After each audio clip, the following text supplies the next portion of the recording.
22대 총선을 앞두고 우리 지역 선거구에 출마한 예비후보들을 살펴봅니다. 영주 영양 봉화울진 선거구는 22일 기준 3명의 예비후보가 등록을 마쳤습니다. 안동시와 예천군이 교육부가 주관하는 교육발전 특구 시범지역 지정을 위해 업무 협약을 맺었습니다. 경상북도가 도민의 건강 증진을 위한 생활체육 신규 시책의 하나로 맨발 걷기길 조성 사업을 추진합니다. 경상북도가 오는 2030년 대구 경북 신공항 개항에 맞춰 공항과 연계한 교통망 구축 대책을 추진합니다.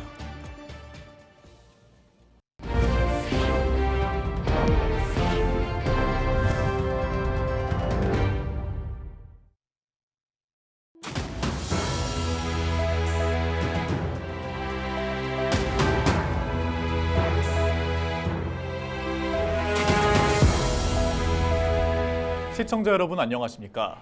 헬로티비 대구 경북 뉴스입니다. 오는 4월 10일에 치러지는 제22대 국회의원 선거를 앞두고 헬로티비 뉴스에서는 우리 지역 선거구에 출마한 예비후보들을 살펴보고 있습니다. 오늘은 영주 영양 봉화울진 선거구입니다. 22일 기준 3명의 예비후보가 등록을 마쳤는데 울진군의 선거구 이동 여부에 따라 아직 예비후보로 등록하지 않은 다른 출마 후보자들의 행보가 정해질 전망입니다. 서희동 기자의 보도입니다. 이번 총선에서 영주 영양 봉화울진 선거구의 가장 큰 화두는 울진군의 선거구 이동 여부입니다. 지난해 12월 5일 군의군이 빠진 의성총송 영덕 선거구에 울진군이 포함되는 선거구 획정안이 국회에 제출됐지만 총선이 석 달도 남지 않은 지금까지 최종 획정안은 마련되지 않았습니다. 1월 22일 기준 영주 영양 봉화울진 선거구의 예비 후보 등록을 마친 이들은 모두 3명으로 모두 국민의힘 소속입니다. 지난 총선에서 안동 예천 선거구에 출마했던 박인우 예비후보는 이번 총선에서 지역구를 바꿔 예비후보에 등록했습니다. 현재 경북정책연구원장으로 가톨릭 상지대학교 교수를 지냈습니다. 포항공대 공학박사 학위를 취득한 저는 가톨릭 상지대학에서 20년간 교수로 재직한 후 나라와 국민을 위한 훌륭한 일꾼이 되고자 각오를 하였습니다. 특히 제가 태어난 경북 북부 지역 너무 낙후되어 있습니다. 그래서 제가 경북 제1의 경제도시를 만들기 위해서 이번에 국회의원 후보로 출마를 하였습니다. 청와대와 국방부 등에서 정책 전략 기획 분야를 담당했던 임종득 전 국가안보실 2차장도 예비 후보로 출사표를 던졌습니다. 육군 사관학교를 졸업했고 경남대학교 대학원에서 정치학 박사 학위를 취득했습니다. 군인으로 공직자로 나라를 지키는 일에 헌신해 왔습니다. 제2의 삶은 제가 태어난 고향에서 고향을 지키고 발전시키는 데 헌신하고자 합니다.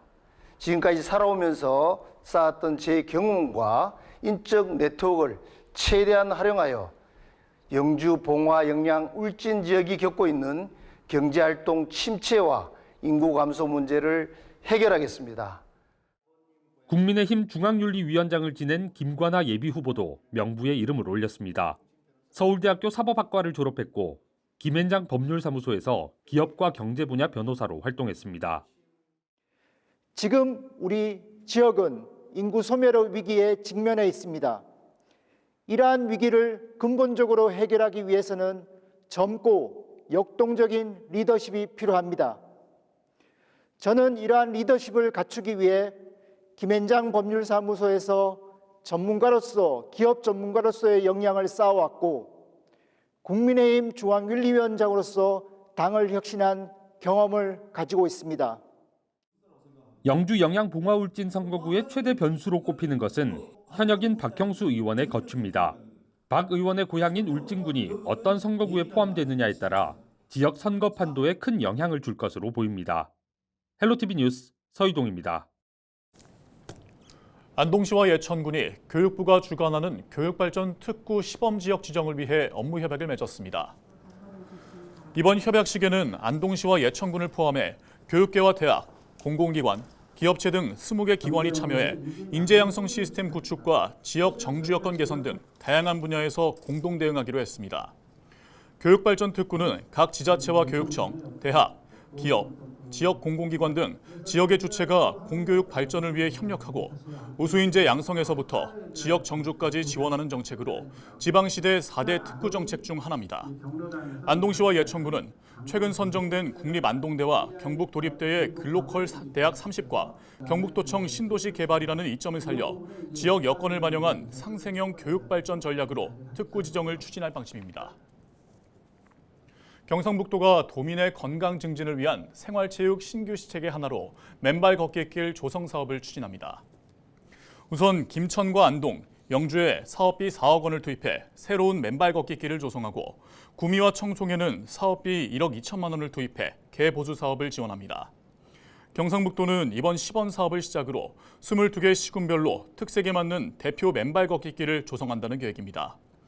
맨발 걷기 확산을 위해 지난해 11월 맨발 걷기 활성화 지원 조례를 제정했으며 올해 상반기에는 경북체육회와 시군체육회에 맨발 걷기 협회를 구성하고 맨발 걷기 대회 등을 추진할 방침입니다.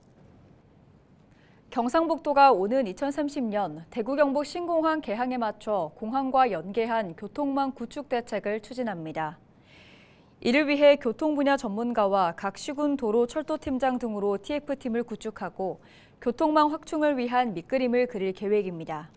특히 기존 교통망으로는 물류 여객 수송에 한계가 있다고 보고 국토부에서 추진하고 있는 민간공항 건설 사업 타당성 조사 용역과 연계해 교통 대책을 수립할 방침입니다. 한편 경상북도는 지난해 9월부터 주요 산업단지와 관광지 등 경제산업권과 신공항을 하나로 잇는 교통망을 구축하기 위해 경제산업권 접근성 향상 연구 용역을 추진하고 있습니다. 한 주간 발생한 뉴스를 재정리해보는 시간입니다. 지난 한 주 동안 주요 이슈는 뭐가 있었는지 이상원 뉴스민 기자를 통해서 이야기 나눠보겠습니다. 화상으로 연결해봅니다. 안녕하십니까? 네, 뉴스민 이상원 기자입니다. 네, 우선 지난 한 주 동안 발생한 주요 이슈부터 종합해 주시죠. 네, 대구 경북 공공기관의 정보공개 제도 운영 평가가 저조하게 나오면서 신뢰성과 투명성에서 역행한다는 비판이 나온다는 소식부터 전해드리고요. 대구교육청이 비판 기사를 쓴 기자에게 보도자료 배포를 중단했다는 뉴스도 살펴봅니다. 끝으로 경주시가 56m 규모의 대형 태극기 개양대를 추진해 논란이라는 소식 짚어봅니다. 네, 시민의 공공기관 정보 접근성을 높이기 위해 도입한 제도가 정보공개제도인데요. 대구시가 지난해보다 한 단계 떨어진 등급을 받았다고요? 네, 대구시 정보공개 행정이 지난해 우수 평가를 받고 1년 만에 다시 보통으로 떨어졌습니다. 2019년 기관 평가가 시작된 후 대구시는 줄곧 보통 평가를 받다가 2022년 처음 우수 등급을 받았지만 홍준표 시장 임기만을 평가한 2023년엔 다시 보통으로 떨어지게 됐습니다. 17개 광역지자체 중 부산을 포함한 4곳이 최우수, 서울을 포함한 4곳이 우수 등급을 받았지만 대구시는 강원 등 8개 지자체와 함께 보통에 머물렀습니다. 대구시는 평가 지표에서 고르게 평균보다 높은 점수를 받았지만 원문 공개율 평가에서 평균보다 낮은 점수를 얻었습니다. 대구시는 우수 등급을 재달성하기 위해 원문 공개를 더 강화하는 방안 등을 계획 중입니다. 네, 그럼 우리 지역의 다른 기관들은 어떤 평가를 받았나요? 네, 행정안전부가 실시한 2023년 정보공개 종합평가 결과 대구 경북 공공기관은 성주군만 최우수 등급을 받았을 뿐 전국에 13개뿐인 미흡을 4곳이나 받는 등 암울한 성적표를 받았습니다. 17일 우리복지시민연합은 성명을 내고 대구 경북의 공공기관은 정보공개제도 운영의 신뢰성과 투명성에 역행하고 있다고 비판했습니다. 평가 결과에 따르면 우리 지역의 평가 대상 기관 46곳 중 최우수는 1곳, 우수 14곳, 보통 27곳, 미흡이 4곳입니다. 2022년엔 최우수 8곳, 우수 13곳, 보통 24곳, 미흡 1곳이었던 것과 비교해도 크게 후퇴한 모습입니다. 복지연합은 지역 공공기관이 선제적으로 정보를 공개하고 비공개를 남발하지 않는 개선안을 마련해야 한다고 촉구했습니다. 네, 대구교육청이 비판 기사를 쓴 기자에게 보도자료 제공을 멈췄다는 건 무슨 일 때문입니까? 네, 대구교육청이 비판 기사를 쓴 기자에 대한 보도자료 배포를 중단했습니다. 대구교육청은 홈페이지에 보도자료가 모두 공개돼 특별히 제한되는 것은 없다고 설명했지만 해당 기사를 쓴 기자와 지역 사회에서는 언론 자유를 제한하는 조처라고 반발하고 있습니다. 앞서 지역 한 일간지는 강은희 교육감의 미국 라스베이거스 출장 일정 일부가 강 교육감 배우자가 소유한 기업과 겹쳤다고 보도했습니다. 해당 기업은 강 교육감이 대표를 맡기도 했고 현재는 배우자가 대표로 있는 기업이라서 뒷말이 나온다는 내용이었는데요. 대구교육청은 보도 이후 추측성 기사에 대한 항의 표시라며 해당 일간지 출입기자에게 이메일을 통한 보도자료 배포를 중단했습니다. 네, 경주시에선 대형 태극기 개양대 건축 문제가 논란이라고요. 네, 경북 경주시가 황성공원에 수억 원을 들여 56m 높이 대형 태극기 개양대 설치를 추진하다가 여론의 반발에 부딪힌 바 있는데요. 경주시가 최근 구글 설문조사로 설치 적절성을 물어 다시 논란이 일고 있습니다. 시민단체는 구글 설문조사가 객관성이나 투명성 등 기본적 요건도 갖추지 못했다고 비판하고 있습니다. 경주시는 4억 원을 들여 태극기 개양대를 설치하는 것에 대한 의견을 묻고 있는데요. 설문이 표본 모집 방식이나 질문 구성, 응답 신뢰성 등에서 다양한 문제점을 안고 있어 비판이 제기됩니다. 특히 시민단체는 설문 내용에 애국심이나 자긍심 고취 등 필요성만 제시됐고 경관 파괴나 혈세 낭비 등의 비판 의견이 누락됐다고 지적했습니다. 네, 오늘 주간 이슈 점검은 여기까지 듣겠습니다. 지금까지 이상원 뉴스민 기자였습니다. 네, 감사합니다.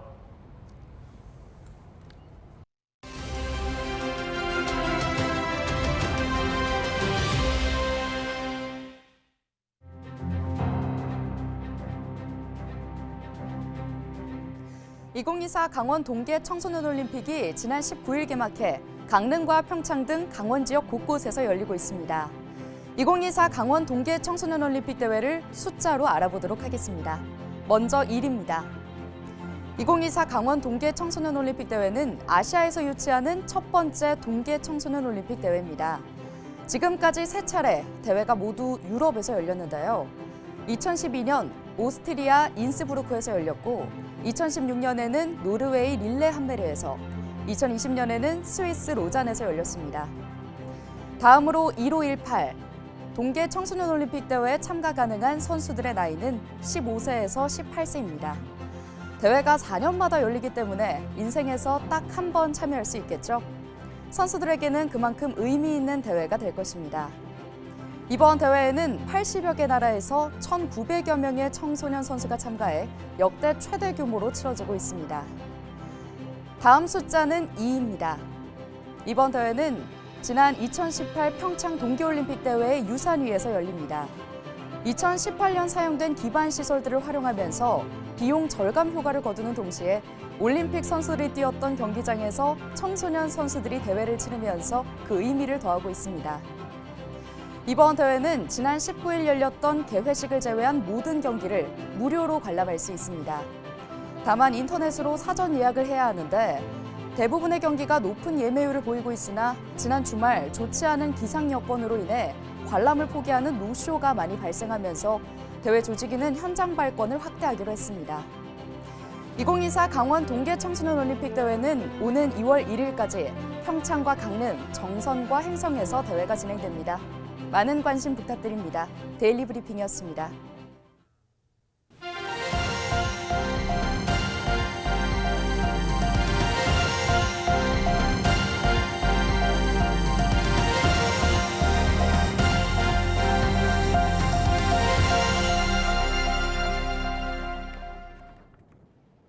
대구시가 군위군 전체 면적의 약 70%를 토지거래 허가구역에서 해제했습니다.